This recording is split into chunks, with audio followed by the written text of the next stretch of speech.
തെളിവുകൾ ഞാൻ തരാം. പാമ്പ് കടിയേറ്റാൽ പേടിപ്പിക്കാതിരിക്കുക. ഇപ്പോൾ വയറിന് വീക്കമുണ്ടോ, കിഡ്നി ട്രബിൾ, അപ്പോൾ നമുക്ക് ഡയാലിസിസ് വേണം. ഡയാലിസിസ് യൂണിറ്റിൽ നമ്മൾ എന്തിനാ അവിടെ കൊണ്ടുപോകും. എൻ്റെ അതിഥികളുടെ കടിയേറ്റ് മരണപ്പെടുന്നതെല്ലാം എനിക്ക് വിഷമം തന്നെയാണ്. ഞാൻ ചോദിക്കട്ടെ, പാമ്പ് കടിയേറ്റിട്ട് ട്രീറ്റ്മെൻറ്റ് കഴിഞ്ഞിട്ട് മരണപ്പെടുന്ന എത്ര കേസുകൾ നിങ്ങൾക്ക് വേണം? അവരെയൊക്കെ മാറ്റി നിർത്തിക്കൊണ്ട്, ഒരു നായുടെ വില പോലും കൊടുക്കാതെ അവരെ മാറ്റി നിർത്തിക്കൊണ്ട്, പാമ്പ് എന്താണെന്ന് അറിഞ്ഞൂടാത്ത ആൾക്കാരാണ് പാമ്പിനെ കുറിച്ച് സംസാരിക്കാൻ പറ്റും. വലിയ മൂർഖൻ്റെ കടിയേക്കാളും അവരകമാണ് ചെറിയ മൂർഖൻ്റെ കടിയാണ്.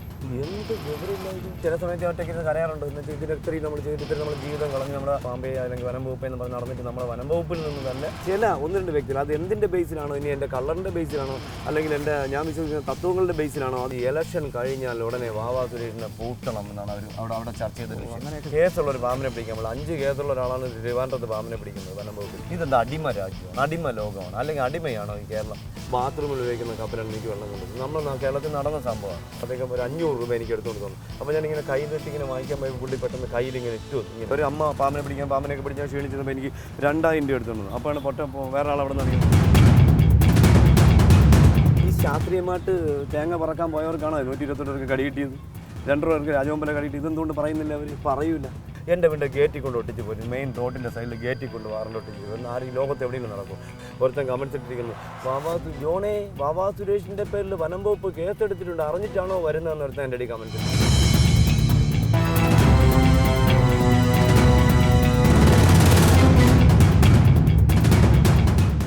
ഇനി ചേട്ടൻ്റെ ജീവിത സാഹചര്യങ്ങളിലേക്ക് വന്നാൽ എങ്ങനെ പോകുന്നു ജീവിതം? അടിപൊളിയായിട്ട് പോകുന്നു, നല്ലതായിട്ട് പോകുന്നു, ഹാപ്പിയായിട്ട് പോകുന്നു പറയാം. ഞാനിപ്പോൾ ഞങ്ങൾ 3-4 പേര് തട്ടോട് പറഞ്ഞ ജീവിതമാണെന്നുള്ള കാര്യമൊക്കെ നമുക്ക് എല്ലാവർക്കും അറിയാവുന്ന, പ്രേക്ഷകർക്കും പല വീഡിയോകളും തട്ടുകട ഇപ്പോൾ അടുത്താൾ തുടങ്ങി. അതിപ്പോൾ കുറച്ച് ദിവസം അടച്ചിട്ടേക്കാണ്. ഇന്നലെ ഞാൻ കൊണ്ട് പോയില്ല. അവർ ബാക്കിയുള്ളവർ മെനിങ്ങാന്ന് തുടങ്ങിയിട്ടുണ്ട്. പഴയ ആ ഒരു ഇതിലിനി വരുമെന്ന് എനിക്ക് തോന്നുന്നില്ല. പിന്നെ അത് കഴിഞ്ഞ് ഇപ്പോൾ എന്താ പറയുക, തിരക്കാണ്, പാമ്പിൻ്റെ തിരക്ക്. പിന്നെ അതിൽ അച്ഛന് ഇടയ്ക്ക് RCC ആയിട്ട് മരണപ്പെട്ടു. അനിയത്തി ഇപ്പോൾ മെഡിക്കൽ കോളേജിൽ ട്രീറ്റ്മെൻറ്റുണ്ട്, ചെറിയ ഷുഗർ കൂടിയിട്ടുള്ള പ്രശ്നങ്ങളായിട്ടൊക്കെ അങ്ങനെ ട്രീറ്റ്മെൻറ്റായിട്ടൊക്കെ നടന്നു പോകുന്നു. അങ്ങനെ എന്തായാലും ഞാൻ സന്തോഷമാണ്. കാരണം എനിക്ക് എൻ്റെ ജനങ്ങളെ ബോധവൽക്കരിക്കാൻ പറ്റുന്നുണ്ടല്ലോ, എൻ്റെ വാക്കുകൾക്ക് പ്രാധാന്യം കൊടുക്കുന്നുണ്ടല്ലോ. ഞാനൊരു കാര്യം ചോദിക്കട്ടെ, ഒരൊറ്റ ചോദ്യം. ഞാൻ ഈ കഴിഞ്ഞ ഒരു വാർത്തയിൽ ഞാൻ നമ്മൾ ചർച്ച ചെയ്തതുപോലെ ഞാൻ പറഞ്ഞിട്ടുണ്ട്, നമുക്ക് ആൻറ്റിവെനം റീഡെവലപ്പ് ചെയ്യണം. റീഡെവലപ്പ് ചെയ്തില്ലെങ്കിൽ ഡെത്ത് സംഭവിക്കും. ഞാനൊരു സയൻറ്റിസ്റ്റ് അല്ല, ഞാൻ റിസർച്ച് ഉള്ള. പക്ഷേ എൻ്റെ ശരീരത്തിൽ കിട്ടിയ ആൻറ്റിവെനത്തിൻ്റെ റിയാക്ഷനും മറ്റൊരാളിനുണ്ടാകുന്ന റിയാക്ഷനൊക്കെ കണ്ട് മെഡിക്കൽ ഒരാൾ പാമ്പടി ചെല്ലുമ്പോൾ ഞാൻ ചൊല്ലും, അറിയപ്പെടുന്ന പാമ്പടി എങ്ങനെയാണ് കടിച്ചിട്ട്, എത്ര സമയം, എങ്ങനെയാണ്, എവിടെയാണ് കടി കിട്ടി എന്നൊക്കെ ചോദിച്ച് മനസ്സിലാക്കിയപ്പോൾ എനിക്ക് കിട്ടുന്ന റിയാക്ഷൻ, അവർക്ക് കിട്ടുന്ന റിയാക്ഷനൊക്കെ പറഞ്ഞപ്പോൾ ഞാൻ പറഞ്ഞു, ഈ മരുന്ന് റീഡെവലപ്പ് ചെയ്യണം.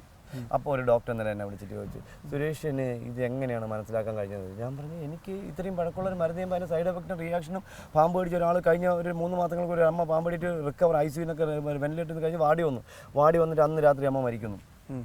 അന്ന് രാത്രി അമ്മ ഒരിക്കലും സൈഡ് എഫക്റ്റ് ഉണ്ടെങ്കിലേ മരിക്കാൻ സാധ്യതയുള്ളൂ. മരിച്ചു. അപ്പോൾ ഇതെല്ലാം കൂടി ഞാൻ പുള്ളി പറഞ്ഞു, ഇത് ഞാൻ വർഷങ്ങൾക്ക് മുന്നേ ചിന്തിച്ച കാര്യമാണ് സുരേഷ്, ഇത് ഓപ്പണായിട്ട് പറഞ്ഞു.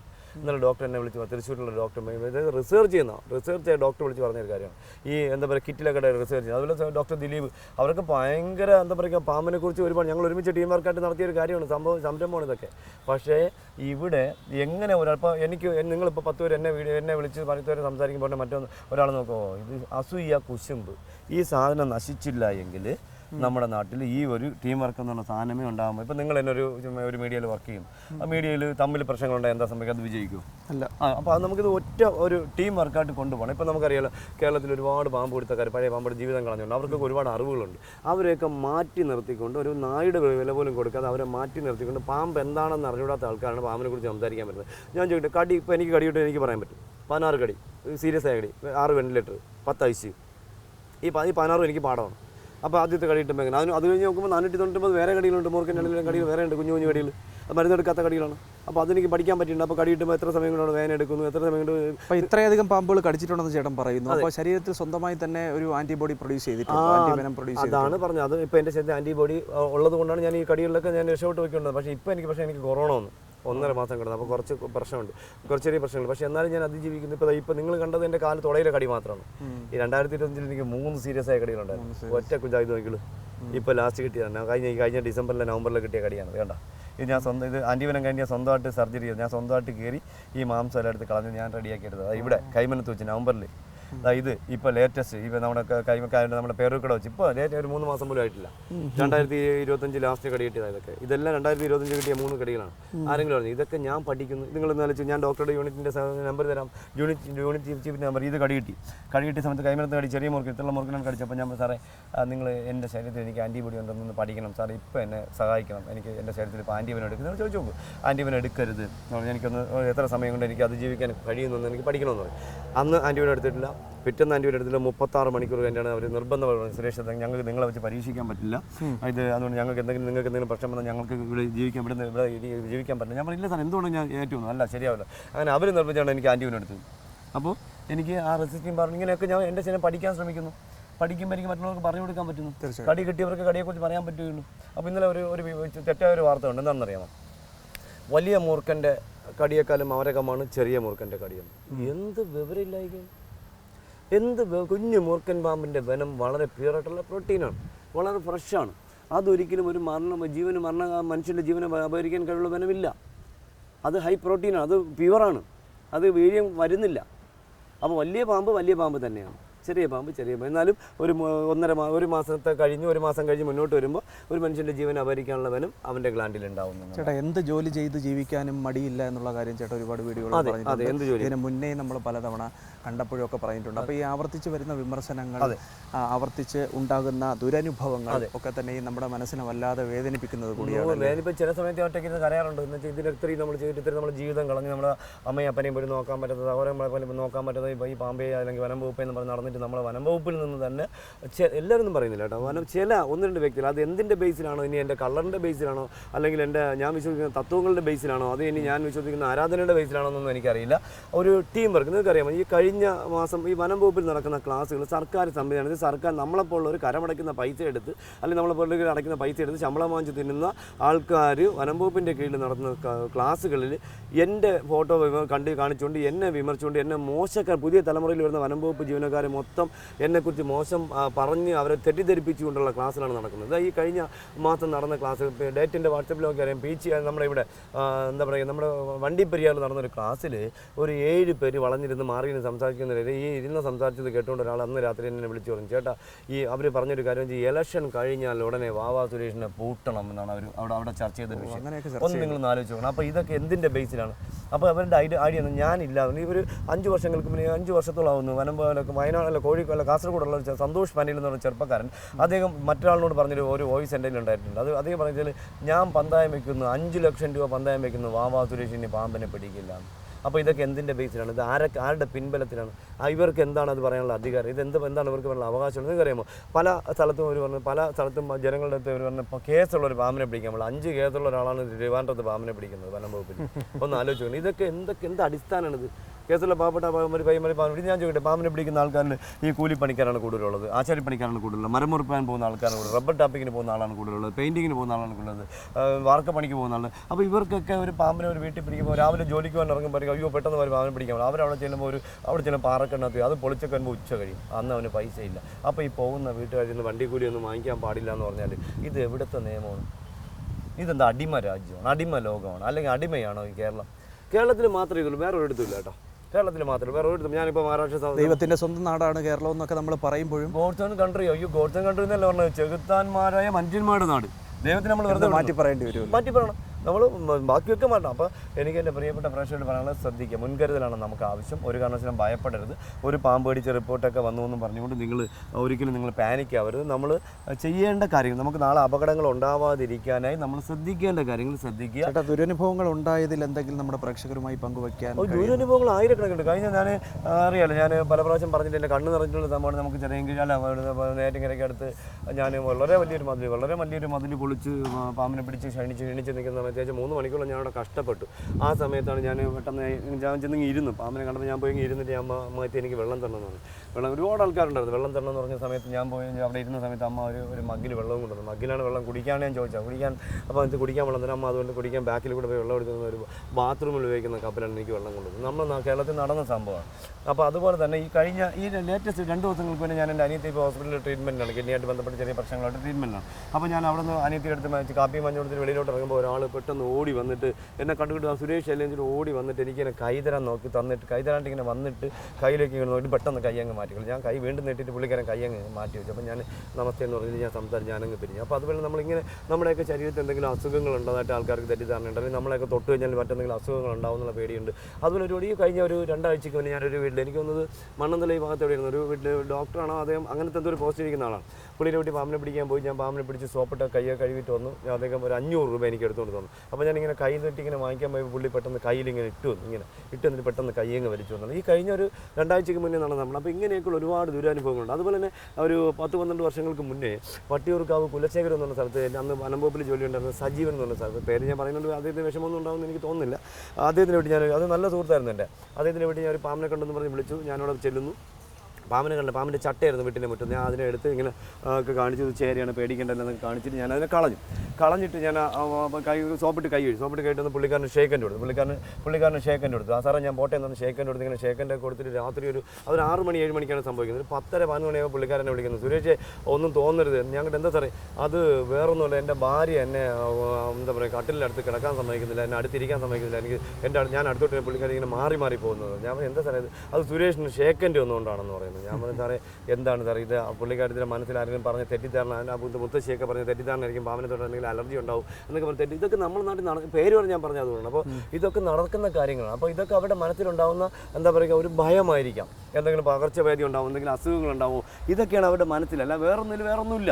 പിന്നെ ഞാൻ എൻ്റെ പ്രിയപ്പെട്ട പ്രേക്ഷകരുടെ താഴ്മയായിട്ട് അഭ്യർത്ഥിക്കുകയാണ്. ഞാൻ കഴിഞ്ഞ ഒരു വീഡിയോയിൽ ഇങ്ങനെ എനിക്ക് വെള്ളം തന്ന കേസൊക്കെ പറഞ്ഞപ്പോൾ അതിൻ്റെ അടിയിൽ കയറി ലോകത്തുള്ള മുഴുവൻ നായർ സമുദായത്തിൽപ്പെട്ട എൻ്റെ പ്രിയപ്പെട്ട സുഹൃത്തുക്കളൊക്കെ ആൾക്കാർ തള്ളപ്പോൾ തെറി വിളിക്കുന്നുണ്ടായിരുന്നു. ശുദ്ധ മണ്ഡലത്തിലാണ് അമ്പലത്തിൽ പൂജാരി പോറ്റിമാരെ തെറി വിളിക്കുന്നുണ്ടായിരുന്നു.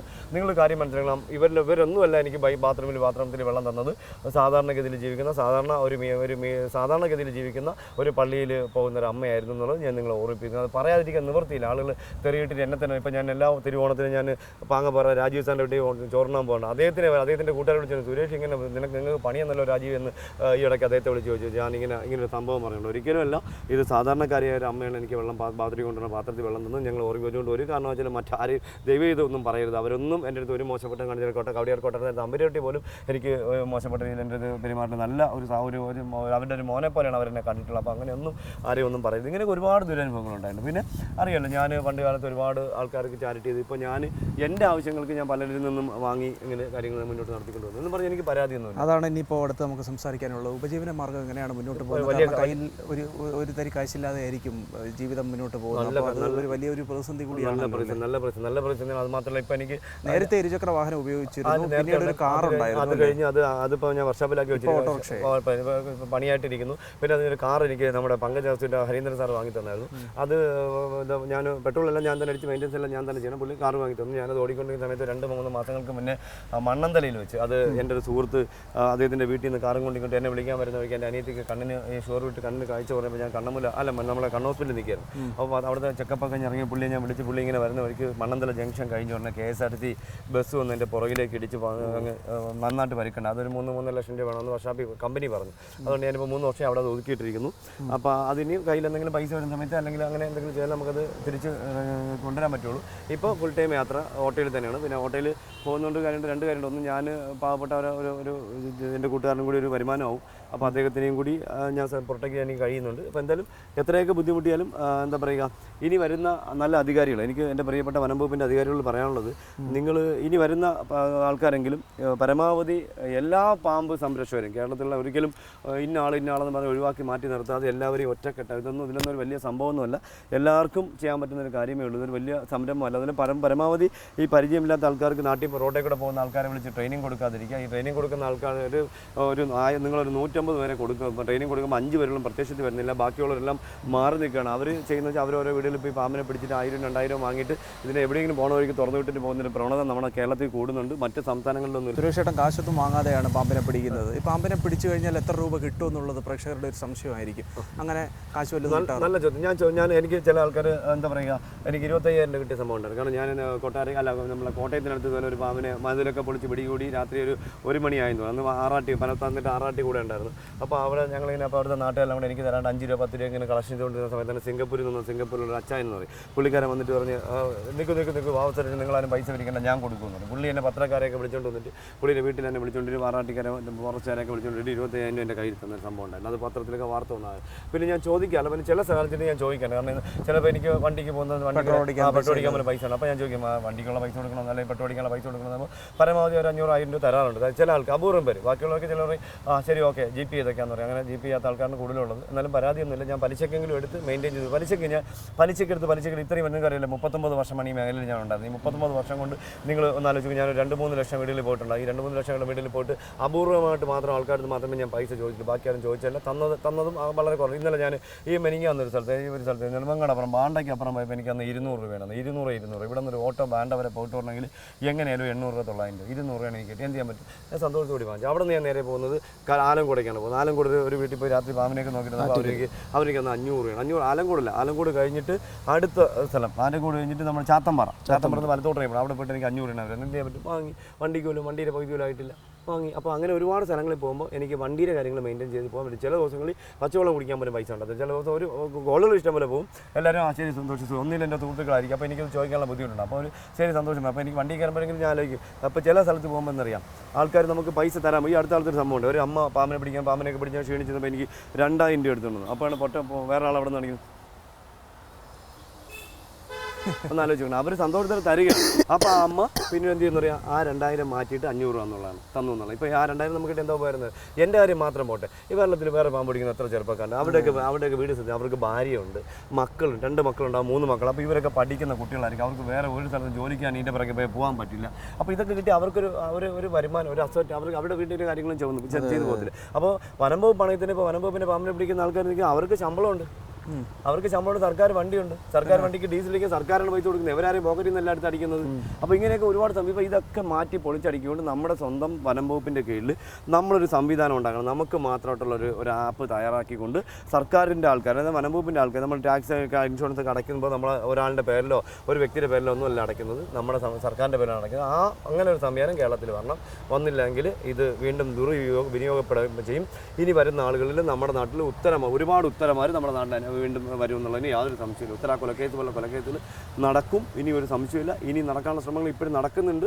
പല വീട്ടിൻ്റെ വീടിൻ്റെ പറമ്പുകളിലും പല സ്ഥലത്തും പാമ്പിനെ, സ്വന്തം അനിയത്തിൻ്റെ വീട്ടിൽ വൈരാഗ്യമുള്ള വീട്ടിലാണ് സ്വന്തം അനിയത്തിൻ്റെ വീട്ടിൽ പാമ്പിനെ കൊണ്ട് തുറന്നിട്ട് തൊട്ടടുത്ത വീട്ടിൻ്റെ മുറ്റത്തോട് തുറന്നു. വനം വകുപ്പിൽ നിന്ന് വരുന്ന ആക്ഷേപം അല്ലെങ്കിൽ മറ്റൊരു വിഭാഗം ഉയർത്തുന്ന വിമർശനം, ചേട്ടൻ ശാസ്ത്രീയമായിട്ടുള്ള രീതിയിലല്ല പാമ്പിനെ പിടിക്കുന്നത്, സ്റ്റിക്കൊന്നും ഉപയോഗിക്കുന്നില്ല, കൈ കൊണ്ട് പിടിക്കുന്നു. ഞാൻ ഒറ്റ ചോദ്യമേ ചോദിക്കുന്നുള്ളൂ, ശാസ്ത്രീയത എന്നാൽ എന്താണ്? അതിൻ്റെ അർത്ഥം ഒന്ന് പറയുക. കൈ കൊണ്ട് എക്സ്പീരിയൻസ് ഇനിയൊന്നുണ്ട്. ഈ ശാസ്ത്രീയമായിട്ട് തേങ്ങ പറക്കാൻ പോയവർക്കാണോ 128 രൂപ കടി കിട്ടിയത്, 2 രൂപ രാജവമ്പല കടി കിട്ടി? ഇതെന്തുകൊണ്ട് പറയുന്നില്ല? അവർ പറയൂല. ഇവർക്ക് ശാസ്ത്രീയമായിട്ട് അവർ വലിയ ആഗോള തരത്തിൽ പിടിച്ചു ഇങ്ങനെ ഉണ്ടായി ചാക്കിനകത്ത് കയറ്റിയ സ്ഥാനത്തിലാണ് 128 രൂപ കടിയിട്ട് 2 പേർക്ക് രാജവമ്പല കടിയിട്ടത്. എവിടെയെങ്കിലും റിപ്പോർട്ടുണ്ടോ? ഇനി ഒന്നുകൂടി ഉണ്ട്. എന്തിനാണെന്ന് പറഞ്ഞാൽ ശാസ്ത്രീയം എന്ന് പറഞ്ഞത് ഒരു വ്യക്തിയുടെ കിറ്റ് 3000 സർക്കാരിൻ്റെ പൈസ എടുത്ത് 3000 രൂപയ്ക്ക് കൊടുത്ത് വാങ്ങിച്ചു കൊടുക്കുക. 150 രൂപ പോലും കൊടുക്കാത്ത സാധനത്തിന് ഇപ്പം നമ്മളൊരു വീട്ടിലൊരു പാമ്പിനെ പിടിക്കാൻ പോകുന്നു, ഒരു ചാക്കിൽ പിടിച്ചുകൊണ്ട് കാട്ടിക്കൊണ്ട് തുറന്നിട്ട് ചാക്ക് തിരിച്ചുകൊണ്ടെന്നാൽ പോരെ? എന്തിനാ ഈ ഒരു പാമ്പിനെ പിടിക്കുന്ന ഒരാളിന് 3000 രൂപയുടെ കിറ്റ് വാങ്ങി സർക്കാരിൻ്റെ പൈസ എടുത്ത് ചുമ്മാ കൊടുക്കുന്നു? എന്താ ഇത് നട്ട് മുളയ്ക്കുന്ന സാധനമാണോ സർക്കാരിൻ്റെ പൈസ? അതൊക്കെയാണ് ഞാൻ ചോദ്യം ചെയ്യുന്നത്. ഒരു കിറ്റിന് ഒരു വെൽഡിംഗ് ഷോപ്പിൽ പോയി 50 രൂപ കൊടുത്ത കമ്പി വളച്ച് ഹൂക്കുണ്ടാക്കി തരും. ഒരു പരിചയമുള്ള തുണിക്കടയിൽ പോയി പറഞ്ഞാൽ നല്ല തുണി 100 150 രൂപ കൊടുത്താൽ ഒരു സഞ്ചി തച്ച് തരും. ഇതൊന്നുമല്ല, ഇതിന് 3000 രൂപയാണ് ഒരു കിറ്റിന്, ഒരു കിറ്റിൻ്റെ വില. ഈ പൈസ എന്താ ചുമ്മാ ഇവരൊക്കെ വീട്ടിൽ നിന്ന് എടുത്തുള്ള പൈസയാണ്. ഇത് വനം വകുപ്പിൻ്റെ പൈസയല്ലേ? സർക്കാർ വനം വകുപ്പിന് ഫണ്ടില്ല എന്ന് പറയുന്നത്. അതിനിടയ്ക്കാണ് ഇങ്ങനത്തെ അഴിമതിയുടെ കാണിക്കുന്നത്. ഈ അഴിമതിയൊക്കെ വിജിലൻസ് അന്വേഷിക്കണം. ഫോറസ്റ്റ് വിജിലൻസ് അന്വേഷിക്കണം, ഉറപ്പായിട്ട് അന്വേഷിക്കണം. അന്വേഷിച്ചാൽ മാത്രമേ ഉള്ളൂ ഇതിൻ്റെ പുറകിൽ ആരൊക്കെയാണ് ഈ വരുന്ന വീഡിയോസൊക്കെ ഈ ആപ്പിൽ പോകുന്നത്. ഇതിൻ്റെ ഇൻകം ആർക്കാണ് പോകുന്നത്? ഇതിൻ്റെ ഇൻകം സർക്കാരിനാണോ പോകുന്നത്? നമുക്ക് തന്നെ ചെയ്യണം. പാമ്പുകൾ, ഒരു കാര്യം ഞാൻ എപ്പോഴും പറയുന്നത്, പാമ്പുകളെ ഷെൽട്ടർ ചെയ്യണം. ഷെൽട്ടർ ചെയ്യണം. വനത്തിൽ കൊണ്ട് എല്ലാത്തിനും തുറന്നു വിടാൻ നോക്കരുത്. എല്ലാത്തിനെയും വനത്തിൽ കൊണ്ട് തുറന്നു വിട്ട് കഴിഞ്ഞാൽ വനത്തിൽ ജീവിക്കുന്ന മറ്റു ജീവികൾക്ക് ജീവനാശം സംഭവിക്കും. അങ്ങനെ വരുമ്പോൾ വനത്തിന് നശീകരണം ഉണ്ടാകും. ഇപ്പോൾ നമുക്കറിയാം, നമ്മളിപ്പോൾ ഒരു പാമ്പിനെ പിടിച്ചുകൊണ്ട് ഒരു 50 പാമ്പിനെ കൊണ്ട് ഗവി കാട്ടി വിടുന്ന സ്ഥലത്ത് അവിടെ ഹമ്മിങ് ബേഡ്സ് ഉണ്ടാവും, ബുൾബുളുണ്ടാവും, ചൂളക്കാക്ക എന്നുള്ള സാധനം ഉണ്ടാവും. ഇതെല്ലാം താഴെ ചെടികളിൽ മുട്ടയിടുന്ന സാധനമാണ്. എന്താ സംഭവിക്കുക? ഈ പാമ്പുകൾക്ക് ഫുഡ് വേണ്ടേ? ഈ ഫുഡ് അവരെന്താ ചെയ്യുക? ഈ പാവപ്പെട്ട ജീവികളെല്ലാം പിടിച്ച് നശിപ്പിക്കും. ഈ പക്ഷികളെ നശിക്കുമ്പോൾ എന്താ സംഭവിക്കാൻ പോകുന്ന അറിയുമ്പോൾ ഇതിലിരിക്കുന്ന ശൽപ്പതങ്ങൾ വർദ്ധിക്കും. ഈ പക്ഷികളുടെ തീറ്റ എന്ന് പറഞ്ഞാൽ ഇതിലിരിക്കുന്ന പുഴുക്കളും വെട്ടിലും ഈ തടിയിലിരിക്കുന്ന പുഴുക്കളുമാണ്. അപ്പോൾ ഇത് വർദ്ധിക്കുമ്പോൾ എന്താ സംഭവിക്കും? ഈ പച്ചപ്പുള്ള താഴത്തെ അടിക്കാടുകൾ അങ്ങ് നശിക്കും. ഇങ്ങനെ ഒരുപാട് പ്രശ്നങ്ങളുണ്ട്. അപ്പോൾ ഇതൊക്കെ പാഠമാക്കണം. നോക്കണം. വിടുന്ന പാമ്പുകൾക്ക് അവർ ടെറിട്ടറിയിലാണോ വിടുന്നതെന്നൊരു കണക്കുണ്ടോ നമുക്ക്? എവിടെയെങ്കിലും ഉണ്ടെങ്കിൽ ഇവിടെയല്ലേ വനത്തിനകത്ത്? അങ്ങനെയല്ല. അവർക്ക് ഇപ്പോൾ മൂർഖൻ പാമ്പിൻ്റെ പറ്റിയ സ്ഥലം, അങ്ങനെയുള്ള സ്ഥലങ്ങളിൽ മൂർഖൻ പാമ്പിനെ റിലീസ് ചെയ്യുക. പിന്നെ ഒരു പരസ്പര പൂരകങ്ങളാണ്, പരസ്പരം നിന്ന് ജീവിക്കുന്ന സാധനങ്ങൾ. ഇതൊന്നും വാട്ടിക്കൊണ്ട് വിട്ടുമ്പോൾ ജീവിക്കാനൊന്നും പോകുന്നില്ല. ഇങ്ങനെ കുറേ പഠനമില്ല നമുക്ക്. മനസ്സിൽ വേദന തോന്നിയ മൊമെൻറ്റ് എന്തായിരുന്നു? കാരണം ഈ ഫീൽഡിൽ നിന്നല്ലാതെ മറ്റൊരു ജോലി ചെയ്ത സമയത്ത് അങ്ങനെ എന്തെങ്കിലും ഒരു വിഷമമൊക്കെ തോന്നിയിട്ടുണ്ടാവുമല്ലോ. അങ്ങനെ പക്ഷേ ഞാൻ ഞാനിപ്പോൾ മേശരിയായിരുന്നു, ഞാൻ തെങ്ങിക്കയറ്റക്കാരനായിരുന്നു, ഞാൻ കിണർ പണിക്കാരനായിരുന്നു, അതുപോലെ മറ്റെല്ലാം മരമുറിപ്പുകാരനായിരുന്നു. ഞാൻ കിട്ടുന്ന ഒരു സമയം പോലും ഞാൻ പാഴാക്കാറില്ല. കാരണം ഒരു സമയം ഞാൻ എന്താ പറയുക, പകൽ ഞാനിപ്പോൾ മേശരി പണി എടുക്കുന്ന സമയത്ത് എനിക്ക് സെൻട്രിങ്ങിൻ്റെ പണി, തട്ടിൻ്റെ പണിയുണ്ട്, കമ്പിപ്പണിയുണ്ട്. അതെനിക്കൊരു 200ഓളം പണിക്കാർ എപ്പോഴും എൻ്റെ കൂടെ ഉണ്ടായിരുന്നു. ആ സമയത്ത് എനിക്ക് നല്ല പണിയുണ്ടായിരുന്നു. ഈ പാമ്പ് മേലേക്ക് വന്ന ശേഷം അതെല്ലാം അങ്ങ് ഇതിലേക്ക് പോയത്. അപ്പോൾ അത് കഴിഞ്ഞ് പിന്നെ എനിക്ക് പിന്നെ ഈ വരുന്നത് ഇങ്ങനെയുള്ള ഈ ആളുകളെ വാരിങ്ങനെ ഈ ചില ആൾക്കാരുടെ വാരിങ്ങനെ കേട്ടിട്ട് മടുത്തു. അപ്പോൾ എൻ്റെ വീട്ടുകാർ, എൻ്റെ സുഹൃത്തുക്കൾ തന്നെ പറയും, എന്തിനാണ് ഇത് ആവശ്യമില്ലാത്ത കാര്യം, എന്തിനാണ് അങ്ങ് നിർത്തുന്ന ആളുകൾ പറഞ്ഞിപ്പോൾ ഡെയിലി എനിക്ക് ഇത് തന്നെ കേൾക്കാം. എൻ്റെ വീട്ടിൽ എൻ്റെ സുഹൃത്തുക്കൾ എനിക്ക് സഹായം ചെയ്യുന്ന ആൾക്കാരൊക്കെ എൻ്റെ സുരേഷ് ഇതൊക്കെ നിർത്ത്, വേണ്ട, എന്തിനാണ് സുരേഷ് ആവശ്യമില്ല വല്ലവരെ മാരിങ്ങനെ കേട്ടിങ്ങനെ നമുക്കൊരു വിഷമം. സുരേഷിന് വിഷമമില്ലായിരിക്കും, പക്ഷേ സുരേഷിന് ആരെങ്കിലും എന്തെങ്കിലും പറയുമ്പോൾ ഞങ്ങൾക്ക് വിഷമം, ഞങ്ങൾക്ക് പ്രതികരിക്കാതിരിക്കാൻ പറ്റും. ഞാൻ പറയും ഒരു കാരണവശാലും പ്രതികരിക്കുക, ആരെങ്കിലും എന്തെങ്കിലും ആയിക്കൊണ്ട് പോട്ടെ. കാരണം സ്വന്തം അച്ഛൻ നല്ല ഷർട്ട് ഇട്ടാൽ കുറ്റം പറയുന്ന മക്കളുള്ള കാലഘട്ടമാണിത്. അതുകൊണ്ട് നിങ്ങൾ അതൊന്നും പറയും. നമുക്കിപ്പോൾ ജലദോഷം വന്നാൽ നമ്മൾ എന്താ ചെയ്യുക? മൂക്കി കൂടെ പറഞ്ഞ വേസ്റ്റിനെ നമ്മൾ പിടിച്ചങ്ങ് കളയും. അതുപോലെ മാത്രമേ ഈ പ്രതികരണം കാണാൻ പാടുള്ളൂ. പിന്നെ നമ്മൾ കുളിക്കുന്ന സമയത്ത്, നമ്മൾ നിത്യേന കുളിക്കുമ്പോൾ നമ്മുടെ തല തുവർത്തുമ്പോൾ തലയിൽ ടവൽ ഉപയോഗിക്കാം, ടവലിൽ കൂടെ നമ്മുടെ തലയിൽ രോമങ്ങൾ കൊഴിഞ്ഞു പോകാറുണ്ട്. അതിനെ നമുക്ക് തിരിച്ച് വെക്കാൻ പറ്റുകയില്ല. അപ്പോൾ ആ രീതിയിലൊക്കെ ഇതിനൊക്കെ കണ്ടാൽ മതി. കാരണം മറന്നു കളയുകയെന്ന് ഞാൻ എല്ലാവരുടെയും പറയാറുണ്ട്. ഒരിക്കലും പ്രതികരിക്കണമെങ്കിൽ ഇഷ്ടംപോലെ ആൾക്കാർ പ്രതികരിക്കാനുണ്ട് എനിക്ക് വേണ്ടി. പക്ഷേ ഞാൻ ഒരാളിനെയും ബുദ്ധിമുട്ടിച്ചു ഇന്ന് വരെ. എനിക്കെതിരെ പറയുന്നവരെ ഒന്ന് മോശം പറയണമെന്നോ അല്ലെങ്കിൽ ഒരു കമൻറ്റ്സ് ഇടണമെന്നോ ഈ നിമിഷം വരെ ഞാൻ പറഞ്ഞിട്ട് ഒരാളോടും പറഞ്ഞില്ല. എനിക്ക് പറയുമെങ്കിൽ ഞാൻ മറുപടി പറഞ്ഞുകൊണ്ടിരിക്കും. ഒരാളിനെ ഞാൻ അതിൽ വലിച്ചടിക്കും. പക്ഷേ ഇവർ ടീമായിട്ട് എനിക്കവരെ ആക്രമിക്കുന്നു. പിന്നെ മാനസികമായിട്ട് എന്നെ തളർത്തുക എന്നുള്ളത്. ഇപ്പം ഞാനൊരു ഇതൊക്കെയറിയാം, എൻ്റെ എന്താ പറയുക അവസാനത്തെ കുറിപ്പെന്ന് പറഞ്ഞാൽ ഞാനൊരു പേപ്പർ തയ്യാറാക്കി വെച്ചിട്ടുണ്ട്. വേറെ ഞാൻ ഒരു ഓഫീസർ, വനംവകുപ്പിൻ്റെ ഒരു ഓഫീസറുടെ പേരിൽ, അദ്ദേഹത്തിൻ്റെ ശിങ്കിടിയായി നിൽക്കുന്ന ഒരു 9 പേരുടെ പേരിൽ ഞാൻ എല്ലാം തയ്യാറാക്കി, അവരുടെ നമ്പർ ഉൾപ്പെടെ പേരുൾപ്പെടെ എല്ലാം തയ്യാറാക്കി. എനിക്ക് ഈ അടുത്ത കാലങ്ങളിൽ എന്തെങ്കിലും ഒരു എന്താ പറയുക മാനസിക സമ്മർദ്ദം കൊണ്ട് പാമ്പിനെ പിടിക്കുന്ന സമയത്ത് കടിയേറ്റ് മരണപ്പെടാനുള്ള സാഹചര്യം ഉണ്ടായാൽ പോലും ഇന്ന ആൾക്കാരെ മാനസികമായിട്ട് പിടിപ്പിച്ചുകൊണ്ടിരിക്കുന്നു എന്ന് പറഞ്ഞാൽ നല്ലൊരു പേരുടെ ഒരു അഡ്വക്കേറ്റിനെ കൊണ്ട് അടിപൊളിയായിട്ടൊരു പേപ്പർ ഞാൻ തയ്യാറാക്കി വെച്ചു. കാരണം അങ്ങനെ നടക്കും. എനിക്ക് കേട്ടിട്ട് ഒരു മനസ്സ് തളർന്നു വരുന്നത്. ഞാൻ സാധാരണ ഒരുന്നിൻ്റെ വീട്ടിലും കീഴടങ്ങുന്ന ഒരാളല്ല, ഒരു വീട്ടിൻ്റെ വീട്ടിലും ഭയപ്പെടുന്ന ഒരാളാണ്. പക്ഷേ ഈ മാനസികമായിട്ട് ഇങ്ങനെ പറഞ്ഞ് വരുമ്പോൾ നമുക്ക് തന്നെ ഒരു വിഷമം തോന്നുന്നു. എന്തിനു വേണ്ടി, ആർക്ക് വേണ്ടി? എൻ്റെ വീട്ടുകാർക്ക് വേണ്ടിയാണ് ഞാൻ ജീവിച്ചത്, എൻ്റെ അമ്മയ്ക്ക് വേണ്ടി, എൻ്റെ അപ്പനും എൻ്റെ സഹോദരങ്ങൾക്ക് വേണ്ടിയാണ് ഞാൻ ജീവിച്ചത്. ഞാൻ ഇന്നും ആ ഓലമേഞ്ഞ വീട്ടിലല്ല ജീവിക്കുന്നത്. ഞാൻ എന്തെങ്കിലും എനിക്ക് ഇതിൽ നിന്ന് മാറ്റി വരാൻ പറ്റും. ഞാൻ 8 വർഷം 9 വർഷം ഞാൻ ലോഡ്ജിലല്ല താമസിക്കുന്നത്. അപ്പോൾ ഇതൊക്കെ നമ്മളെ മാനസികമായിട്ട് ഞാൻ ഇല്ലാതാവണമെന്ന് ഒരു ടീം നമ്മളെ കേരളത്തിൽ പ്രവർത്തിക്കുന്നു. പിന്നെ ഒരു കാര്യം നിങ്ങൾക്ക് അറിയാമോ, ഈ കഴിഞ്ഞ കുറച്ച് ദിവസങ്ങളിൽ കുറേ ചെറുപ്പക്കാർ കേരളത്തിൻ്റെ പല ഭാഗത്തു നിന്ന് എന്നെ വിളിച്ചു. തൃശ്ശൂരിൽ നിന്ന് വിളിച്ചു, ഒരു 28 പേര് വിളിച്ചു. ഞാൻ ചേട്ടാ ഒന്നും തോന്നരുത്, ഞങ്ങളെല്ലാം ചേട്ടനെതിരെ പ്രവർത്തിച്ചിട്ടുള്ള ആൾക്കാരാണ്, സർപ്പ എന്നുള്ള ആപ്പിൽ ഉണ്ടായിരുന്നവരാണ്. പിന്നെ ഞങ്ങൾ അവരുടെ പ്രവർത്തനങ്ങൾ ഞങ്ങളെയൊക്കെ അടിമകളാക്കി. ഞാൻ ഇപ്പോൾ ഒരാളിന് എന്താ പറയുക, അവർക്ക് വേണ്ടപ്പെട്ട 3-4 പേരെ കൂടെ നടത്തിയിട്ട് ബാക്കിയുള്ളവരൊക്കെ വളരെ മോശമായിട്ട് ചിത്രീകരിക്കുന്നത് ഞങ്ങൾ അതിൽ നിന്നൊക്കെ മാറി. അപ്പോൾ അവർ തീരുമാനിച്ചു, അവർ പറഞ്ഞ ചേട്ടനൊരു പോസ്റ്റ് ഇടുമ്പോൾ ചേട്ടൻ്റെ ആ പോസ്റ്റിൻ്റെ അടിയിൽ കയറി ചേട്ടനെ മോശം പറയുക എന്നുള്ളതായിരുന്നു ഞങ്ങളെ കൊണ്ട് അവർ ചെയ്യിപ്പിച്ചിരുന്നത്. അത് ഞങ്ങൾക്ക് മനസ്സിലായതുകൊണ്ട് ഞങ്ങൾ അതിൽ നിന്നൊക്കെ മാറി. എല്ലാ ജില്ലയിലും ഇത് സംഭവിച്ചിരിക്കുന്നു എന്നുള്ളത് അവരപ്പോൾ നിങ്ങൾക്ക് മനസ്സിലായി. സർക്കാർ സമ്മേളനത്തിലെടുക്കുന്ന സാധനത്തിൽ എന്നെ വിമർശിക്കേണ്ടി ഞാനൊരു എന്തെങ്കിലും ഒരു പോസ്റ്റ് എവിടെയെങ്കിലും ഇട്ടാൽ അതിൻ്റെ അടിയിൽ കയറി എനിക്ക് എന്നെ മോശം പറയുന്ന ഒരു രീതി എപ്പോഴും ഉണ്ടായിരുന്നു. അതിൽ നിന്ന് ഇപ്പോൾ കുറഞ്ഞിട്ടുണ്ട്. അവരെല്ലാം അതിൽ നിന്ന് മാറി. അവർക്ക് മനസ്സിലായി ഇത് വാവാ സുരേഷിനെ മാത്രം ടാർഗറ്റ് ചെയ്യുന്ന പോകുന്നൊരു സാധനം. വാവാ സുരേഷിനെ എന്തിനാണ് ടാർഗറ്റിൻ്റെ കാര്യം എന്താണെന്ന് അവർക്ക് മനസ്സിലായപ്പോൾ അവരതിൽ നിന്ന് മാറി. അപ്പോൾ ഇനി വരുന്ന നാളുകളിൽ വനംവകുപ്പിൻ്റെ അധികാരികളെങ്കിലും ഇതൊന്ന് ശ്രദ്ധിക്കേണ്ടതുണ്ടെന്നാണ് എനിക്ക് എൻ്റെ ഈ ഒരു അവസരത്തിൽ എൻ്റെ പ്രിയപ്പെട്ട അധികാരികൾ എനിക്ക് അർപ്പിക്കാനുള്ളത്. ഇതെല്ലാം എന്താ പറയുക, എൻ്റെ മനസ്സ് തുറന്ന് അർപ്പിച്ച എൻ്റെ ജീവിതത്തിൽ എല്ലാം ഞാൻ ഇതിൽ തുറന്ന് പറഞ്ഞൊരു കാര്യമാണ്. കാരണം ഞാൻ ഇത്രയും വിശദമായിട്ട് ഞാൻ ആരോടും അങ്ങനെ സംസാരിച്ചിട്ടില്ല. വിഷമങ്ങളെന്ന് പറഞ്ഞാൽ വിഷമങ്ങളേ ഉള്ളൂ. പക്ഷേ എന്നാലും ഞാനത് വകവെക്കാറില്ല. പക്ഷേ ഈ മാനസിക പീഡനം എന്ന് പറയുന്ന സാധനം ഒരു വല്ലാത്തൊരു പ്രശ്നമാണ്. ജാതിയും മതമൊന്നും പറയുന്ന പോലെ എനിക്കൊരു പ്രശ്നമില്ല. അതൊക്കെ ഭൂമിയിലുള്ളതാണ്, ഭൂമി ഉള്ളത്തോളം അതിനകത്തുണ്ടാകും. അതിനൊരു വിഷയമേ അല്ല. പക്ഷേ ഇത് മാനസികമായിട്ട് തളർത്തി നമ്മളെ നശിപ്പിക്കാൻ ശ്രമിക്കുന്നു എന്നുള്ളതാണ്. അതാണ് ഏറ്റവും വലിയ പ്രശ്നം. ഇപ്പോൾ വീട്ടിൽ അമ്മയെന്നാൾ പറഞ്ഞു, ആരും അമ്മയോട് പറഞ്ഞെന്ന് സുരേഷിനെ കുറിച്ച് ഇങ്ങനെ വന്നു. സുരേഷ് എനിക്ക് കേസായി അറിയാമോ നിങ്ങൾക്ക്? 2015 ഞാൻ കോഴിക്കോട് മെഡിക്കൽ കോളേജിൽ പാമ്പടി മരണം കൂടുന്നു എന്ന് പറഞ്ഞാൽ അവിടുത്തെ സൂപ്രണ്ട് വിളിച്ചിട്ട് ഞാൻ ഒരു ക്ലാസ് എടുത്തു. 2015 ക്ലാസ് എടുത്ത് എനിക്ക് 2024 പുതിയ FIR ഇട്ടുകൊണ്ട് 2025 ചാർജ് ആക്കിക്കൊണ്ട് 26 എനിക്ക് അറസ്റ്റ് വാറണ്ട് പുറപ്പെടുവിച്ചു. ആ അറസ്റ്റ് വാറണ്ട് പുറപ്പെടുവിച്ച സാധനം എന്താ, ഞാൻ കള്ളപ്പുള്ളിയൊന്നുമല്ല, ഞാൻ ഒളിച്ചു കിടക്കുന്ന ആളൊന്നുമല്ല. എൻ്റെ മൊബൈൽ എല്ലാവർക്കും ഉള്ളതാണ്. അതിൻ്റെ നമ്പർ എല്ലാവർക്കും ഉള്ളതാണ്. അവരെന്ത് ചെയ്യുന്ന അറിയാമോ, ആ നോട്ട് ചെയ്ത് അവർ ചെയ്തൊരു ഒരു ഒരു ഒരു എന്താ പറയുക, നമ്മൾ നല്ല അപ്പന് പിറക്കാത്ത പിറവി എന്ന് നമ്മൾ പറയാറുണ്ട്. ആ കാണിച്ചിരുന്ന ഒരു പിറവി എന്താണെന്ന് അറിയാമോ, എൻ്റെ വീട്ടിൽ എൻ്റെ അനിയത്തി വയ്യാതെ സുഖമില്ലാതെ നല്ല രീതിയിൽ കിഡ്നി പ്രശ്നങ്ങളായിട്ടൊക്കെ ജീവിക്കുന്ന ഒരു വീടാണ്. അമ്മയ്ക്കും പ്രശ്നമാണ്, അവിടെ വേറെ ആരുമില്ല. ആ വീട്ടിൻ്റെ ഫ്രണ്ടിൽ ഗേറ്റിൽ കൊണ്ട് എൻ്റെ അറസ്റ്റ് വാറണ്ട് ഒട്ടിച്ചിട്ട് പോയത്. എന്നാലോചിക്കണം, എൻ്റെ നമ്പർ കിട്ടാത്തതുകൊണ്ടാണ് കേരളത്തിൽ.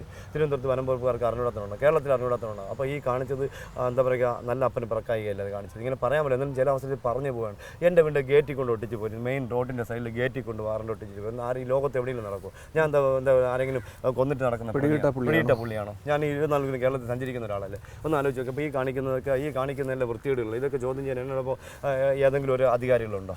ഒന്ന് ആലോചിച്ച് നോക്കും. അപ്പോൾ ഇതൊക്കെ കാണുമ്പോൾ അനിയത്തിയായിരുന്നാലും പറയും ഇനി വേണ്ട, നിർത്തുന്നു പറയും. അമ്മയായിരുന്നാലും പറയും നിർത്തും, മതി. ആരാണെങ്കിലും വിഷമിച്ചു. പിന്നെ മാനസികമായിട്ട് ഭയങ്കരമായിട്ട് തളർന്നു. അപ്പോൾ ഇതൊരു വലിയൊരു ഇത് അധികാരികൾ അറിഞ്ഞിട്ടുണ്ടോയെന്നൊന്നും എനിക്കറിയില്ല. ഈ സംഭവം കൊണ്ട് ഒട്ടിച്ചിട്ട് ഞാൻ പിന്നെ 10-70,000 മുടക്കി കോഴിക്കോട് ജയിലിൽ 6-ാം തീയതി 4 മാസം 6-ാം തീയതി കോഴിക്കോട് പോയി അഡ്വക്കേറ്റിനെ കണ്ട് ജാമ്യക്കാരെയും കണ്ട് എല്ലാം ഇവിടുന്ന് കാറെടുത്ത് പോയി എല്ലാം ശരിയാക്കി 10-70,000 ചിലവാക്കിയിട്ടാണ് ഞാനിപ്പോൾ വന്നിരിക്കുന്നത്. എനിക്ക് ഏറ്റവും വലിയൊരു അവാർഡ്, പത്മശ്രീയൊക്കെ വലിയൊരു അവാർഡാണ്. എനിക്കിപ്പോൾ കേരളത്തിലെ വനംവകുപ്പ് 39 വർഷം ഇവനെയൊക്കെ സേവിച്ചതിന് തന്ന അവാർഡാണിത്. ചേട്ടാ, ഈ അടുത്തിടെ രാജവെമ്പാലയെ സ്വീഡനിൽ കണ്ടെന്നും ലോകപ്രശസ്തമായിട്ടുള്ള വാവാ സുരേഷിനെ വിദേശത്തേക്ക് ക്ഷണം കിട്ടിയെന്ന തരത്തിലേക്കുള്ള വാർത്തകളൊക്കെ വന്നിരുന്നു. അങ്ങനെ ചേട്ടൻ സ്വീഡനിൽ പോയിരുന്നു? അല്ല, പോയിട്ടില്ല. അത് മറ്റേ പയ്യന്മാർ ഫ്ലൈറ്റ് ഇരിക്കുന്ന ആരെങ്കിലും ക്രിയേറ്റ് ചെയ്തായിരിക്കും. പക്ഷേ എനിക്ക് ക്ഷണം ഉണ്ടായിരുന്നു, വൈറ്റ് ഹൗസിന് ക്ഷണം ഉണ്ടായിരുന്നു. ആദ്യം കൗമുദി ചീഫിനെ വിളിച്ചിട്ട് എന്നെ നേരിട്ട് എൻ്റെ ഫോണിലേക്ക് എൻ്റെ ഫോൺ നമ്പറിൽ തന്നെ വിളിച്ചു. അപ്പോൾ ആ സംഭവത്തിന് അന്ന് രാത്രി 2:30 റെഡി ആയിരിക്കാൻ പറഞ്ഞു, എയർ വരുമെന്ന് പറഞ്ഞു. പക്ഷേ ആ ഒരു ഇതെല്ലാം കഴിഞ്ഞ് നമ്മൾ സംഭാഷണമെല്ലാം കഴിഞ്ഞ് 2.5 മാസങ്ങൾക്ക് മുന്നേ പോയ രാജവെമ്പാല അന്ന് ഈ കോളൊക്കെ കഴിഞ്ഞൊരു 15-20 മിനിറ്റ് നേരെ വന്ന് കൂട്ടിനകത്ത് കയറി അങ്ങ് കിടന്നു കൂടെ കളിച്ചിട്ട്. അത് കഴിഞ്ഞ് അതെങ്ങനെയാണ് സംഭവിച്ചത്? ഒരു പിടിയില്ല. അതാണ് അവരും ചോദിക്കുന്നത്. അവർക്ക് അത്ഭുതമായിരിക്കുന്നു. സുരേഷ് അതുവരെ 2.5 മാസം മുന്നേ പോയ സാധനം വിദേശ രാജ്യങ്ങളൊക്കെ ഇതിന് മുന്നേ പോയിട്ടില്ല? ഇല്ല, പോയിട്ടില്ല. ഞാൻ മറ്റു സംസ്ഥാനങ്ങളിൽ പോയിട്ടുണ്ട്. വിദേശ രാജ്യങ്ങളിൽ പോകാൻ ഒരുപാട് അവസരം, കുവൈറ്റിൻ്റെ അവാർഡ് ഉണ്ടായിരുന്നു, ദുബായിയുടെ അവാർഡ് ഉണ്ടായിരുന്നു, ഇതൊന്നും വാങ്ങാൻ ഞാൻ പോയില്ല. പക്ഷേ ഇപ്പോൾ അവർ വിളിച്ചിട്ടുണ്ട്, നല്ല സുഹൃത്തുക്കളെ വിളിച്ചിട്ടുണ്ട്. അന്ന് എനിക്ക് സ്വീഡനിൽ പോകാത്ത ഈ വാർത്തയൊക്കെ വരുന്നത്, ആ വാർത്തയൊക്കെ അന്ന് കണ്ടതിന് ശേഷം ഇപ്പോൾ അവർ കുറേ പേര് ടീമായിട്ട് തീരുമാനിച്ചപ്പോൾ ഞാൻ സാധാരണ എൻ്റെ വിഷമങ്ങളും കാര്യങ്ങളൊക്കെ അറിഞ്ഞപ്പോൾ എനിക്ക് എന്തായാലും ഒരിക്കലും അമേരിക്ക പോകാനുള്ള സാധ്യത ഉണ്ടാകും, അല്ലെങ്കിൽ സ്വീഡനിൽ പോകാനുള്ള സാധ്യത ഉണ്ടാകുന്നത്. അപ്പോൾ അവിടുത്തെ കുറേ മലയാളികളും അവിടുത്തെ യുഎസിലൊക്കെ ജീവിക്കുന്ന കുറേ മലയാളികളെല്ലാം കൂടി ചേർന്നുണ്ട്. കുറേ ആൾക്കാർ കുറഞ്ഞ 2 പേര് എന്നെ വിളിച്ചിട്ടുണ്ട്, സംസാരിച്ച് ഇങ്ങനൊരു സംഭവം നടന്നു, വരാനുള്ള ഭാഗ്യം ഉണ്ടായില്ല, പോട്ടെ. ഞങ്ങൾ അങ്ങനെ എന്തെങ്കിലും പേപ്പർ വർക്ക് ചെയ്താൽ വരാൻ താല്പര്യമുണ്ടോ എന്ന് ചോദിച്ചിട്ടുണ്ട്. പക്ഷേ അതൊരിക്കലും ഞാനൊരു സോഷ്യൽ മീഡിയയിൽ ഒന്നും പറഞ്ഞിട്ടില്ല. പക്ഷേ അത് ഞാൻ റോഡിൻ്റെ സൈഡിൽ എൻ്റെ സുഹൃത്തുക്കളോട് സംസാരിച്ചിട്ടുണ്ട്. അപ്പോൾ അതിലൊരാളെ കേട്ടിട്ടാണ് അവർ പുള്ളിക്കാരൻ പറഞ്ഞിട്ടാണ് പറഞ്ഞത്. ഇല്ലെങ്കിൽ ഞാൻ ഒരിക്കലും ഇത് ആരോടും പറഞ്ഞത്. എന്തെങ്കിലും പേപ്പർ വന്നാൽ തന്നെ എനിക്ക് മുടക്കാൻ വേണ്ടി ഇതറിയാമോ, നിങ്ങൾ ആ യുഎസിലുള്ളൊരു ജോൺ എന്ന് പറയുന്ന ഒരു പാമ്പ് സംരക്ഷകൻ, ലോകത്തൊക്കെ യാത്ര ചെയ്ത് പാമ്പിനെയൊക്കെ പിടിച്ചിങ്ങനെ വീഡിയോ എടുത്തിട്ട് മില്യൺ കണക്കിന് ഫോളോവേഴ്സ് ഉണ്ടാക്കിയ ഒരാളിൻ്റെ ആൾ ഇതാ വരുന്നു ജോൺ ഇന്ത്യയിലേക്ക്, കേരളത്തിലേക്ക്, നമ്മുടെ സ്വന്തം വാവാ സുരേഷിനെ കാണാൻ പറഞ്ഞിട്ടപ്പോൾ അതിൻ്റെ അടിയിൽ ഒരുത്തൻ കമൻസ് ഇട്ടിരിക്കുന്നു, വാവാ സുരേഷിൻ്റെ പേരിൽ വനംവകുപ്പ് കേസെടുത്തിട്ടുണ്ട്, അറിഞ്ഞിട്ടാണോ വരുന്നതെന്ന് ഒരുത്തൻ എൻ്റെ അടിയിൽ കമൻസ് ഇട്ടിരിക്കുന്നു. അപ്പോൾ ഇങ്ങനെ പോകാനുള്ള എന്തെങ്കിലും അവസരം എടുക്കുമ്പോൾ അത് നശിപ്പിക്കാൻ ശ്രമിക്കുന്ന ഒരു ടീം ഇവരോടൊപ്പം, ഈ വനംവകുപ്പിൻ്റെ ഓഫീസറോടൊപ്പം കൂടെ ഉണ്ടെന്നുള്ളതാണ്. അപ്പോൾ അതുകൊണ്ട് ഞാൻ എല്ലാം എല്ലാം വളരെ അധികം കൊട്ടിഘോഷിക്കാതെ ചെയ്യുന്നത്. അപ്പോൾ എന്തായാലും സ്വീഡനിലേക്ക് ഒരു ക്ഷണം വന്നിട്ടുണ്ട്. എൻ്റെ അവിടുത്തെ ആൾക്കാരാണ് വിളിച്ചിരിക്കുന്നത്. അത് എത്ര കണ്ട് എനിക്ക് വിജയിപ്പിക്കാൻ പറ്റുമെന്ന് എനിക്കല്ല. കാരണം എനിക്ക് പനക്കാലം വരുന്നതാണ്. എൻ്റെ അനിയത്തി വയ്യാടക്കുന്നു, എൻ്റെ അമ്മ മാത്രമേ വീട്ടിലുള്ളൂ, ചേട്ടന്മാർ രണ്ടുമില്ല, അവർ വേറെ ഫാമിലിയായിട്ട് ജീവിക്കുന്നു. അപ്പോൾ എനിക്ക് അച്ഛൻ ഇപ്പോൾ ഒരു ഈ പറഞ്ഞ 8-ാം തീയതി 1 വർഷമാകുന്നു. അച്ഛൻ ക്യാൻസറായിട്ട് മരണപ്പെട്ടിട്ട് അച്ഛന് ഒരു വർഷം ഈ 8-ാം തീയതി ആവുന്നു. അപ്പോൾ ഇങ്ങനെയൊക്കെ ഒരുപാട് പ്രശ്നങ്ങളുണ്ട്. പാമ്പിനെ പിടികൂടാൻ വേണ്ടി അതിൻ്റെ പിന്നാലെ നടക്കുമ്പോൾ അച്ഛനെ പോലും അവസാനം നല്ല ചോദ്യമാണ്. കാരണം അത് പറയാമെന്നല്ല, അല്ലെങ്കിൽ എനിക്കെന്നെ വിഷമം തോന്നുന്നു. കാരണം വെച്ചാൽ അച്ഛനെ എനിക്ക് നോക്കാൻ പറ്റിയില്ല, കെയർ ചെയ്യാൻ പറ്റിയില്ല. കാരണം വെച്ചാൽ ഞാൻ പുറത്തുനിന്ന് ഒരാളിനെ ജോലിക്കാണ് 1500 കൊടുത്ത് ശമ്പളത്തിനാണ് വെച്ചത്. 5 ശമ്പളം കൊടുത്താണ് വെച്ചത്. അങ്ങനെ വെച്ച് എനിക്ക് നോക്കാൻ പറ്റില്ല. അച്ഛൻ മരിക്കുന്നത് വരെ എനിക്ക് പെട്ടെന്ന് വന്ന് അച്ഛന് എന്തെങ്കിലും സാധനങ്ങൾ വാങ്ങി കൊടുക്കുക, അങ്ങനെ പോകാനേ എനിക്ക് പറ്റുള്ളൂ. പക്ഷേ അച്ഛന് മരിക്കുന്നതിന് സംഭവം എനിക്ക് എന്നും വിഷമമുള്ളതാണ്. അച്ഛൻ മരിക്കുന്നതിന് 5 മിനിറ്റ് പിന്നെ അച്ഛൻ്റെ അടുത്ത് പോകണം. അപ്പോൾ അച്ഛൻ ഇങ്ങനെ കിടക്കുന്നു. അപ്പോൾ ഞാൻ വിളിച്ച് കിടന്നുറങ്ങിയല്ലേ, വിളിക്കേണ്ട, ഉറങ്ങട്ടെ എന്ന് വെച്ചു. പക്ഷേ ഞാൻ അവിടെ നിന്ന് ഇറങ്ങി കൈമനത്തൊരു പാമ്പിൻ്റെ കൊള്ളുന്നു. ഇവിടെ നിന്ന് ഞാൻ ഏകദേശം PMJ ആയപ്പോൾ എന്നെ വിളിച്ചു പറഞ്ഞില്ല, അച്ഛൻ മരിച്ചു എന്ന് പറഞ്ഞു. അപ്പോൾ അച്ഛനെ അപ്പോൾ ഞാൻ വിളിച്ചിരുന്നെങ്കിൽ എനിക്ക് അച്ഛനെ അവസാനമായിട്ട് കാണാൻ ചേർന്ന ഒരു ദിനം. അപ്പോൾ അച്ഛൻ കണ്ടുടനെ എൻ്റെ ചോദിക്കും, കട്ടൻ ചായ ചോദിച്ചു. അപ്പോൾ എനിക്ക് വെള്ളം കൊടുക്കാനുള്ള ഭാഗ്യമാണ്. അപ്പോൾ ഇങ്ങനെയൊക്കെ ഒരുപാട് മാനസിക പ്രശ്നങ്ങൾ എനിക്കുണ്ട്. ഇപ്പോൾ ഒരു അനിയത്തി കിടക്കുന്നു, ഞാൻ വേറെ ആരെയും ബുദ്ധിമുട്ടിപ്പിക്കാൻ എനിക്ക് വളരെ എൻ്റെ ഈ വിഷമങ്ങൾ നിങ്ങൾ ലാലി ഇപ്പോൾ പണ്ടത്തെ പോലെ ലാലി പോകണമെങ്കിൽ നല്ല വെയിറ്റ് കുറഞ്ഞ ഷുഗർ കൂടിയിട്ട് കണ്ണിൻ്റെ കാഴ്ച പോയി, അതുപോലെ കാർഡിയോ പ്രശ്നങ്ങളുണ്ട്, പിന്നെ അതുപോലെ കിഡ്നിക്ക് പ്രോബ്ലം ഉണ്ട്, ഇങ്ങനെ കുറേ പ്രശ്നമുണ്ട്. കാണുന്ന നമ്മുടെ പ്രേക്ഷകർ ചേട്ടനെ സഹായിക്കാൻ വേണ്ടി മുന്നോട്ട് വരട്ടെ. ഒരുപാട് വന്നു കേട്ടോ, നന്നായിരിക്കട്ടെ. എല്ലാ പ്രശ്നങ്ങളും ഞാൻ തരണം ചെയ്യുന്നു, ഞാൻ ഒറ്റയ്ക്കേ ഉള്ളൂ. അപ്പോൾ നിങ്ങളുടെ സപ്പോർട്ട് പിന്നെ തീർച്ചയായും പോരാട്ടം തുടരുക, എല്ലാം ഗംഭീരമാകട്ടെ, ദൈവം ഇപ്പോൾ ഉണ്ടാകും. അതോടൊപ്പം തന്നെ ഒരുപാട് ആളുകൾ ഇപ്പോൾ സ്വീഡനിലേക്ക് ക്ഷണം കിട്ടിയതുപോലെ മറ്റു വിദേശ രാജ്യങ്ങളിലൊക്കെ തന്നെയും ക്ഷണം കിട്ടട്ടെ എന്ന് ആത്മാർത്ഥമായി പ്രാർത്ഥിക്കുകയും ആഗ്രഹിക്കുകയും ആശംസിക്കുകയും കൂടെ ചെയ്യുകയാണ്. അപ്പോൾ താങ്ക് യു സോ മച്ച്. ഏറ്റവും പുതിയ വാർത്തകളും വിശേഷങ്ങളും വിരൽ തുമ്പിലറിയാൻ സീ മലയാളം ന്യൂസ് എല്ലാ ഡിജിറ്റൽ പ്ലാറ്റ്ഫോമുകളിലും ലഭ്യം.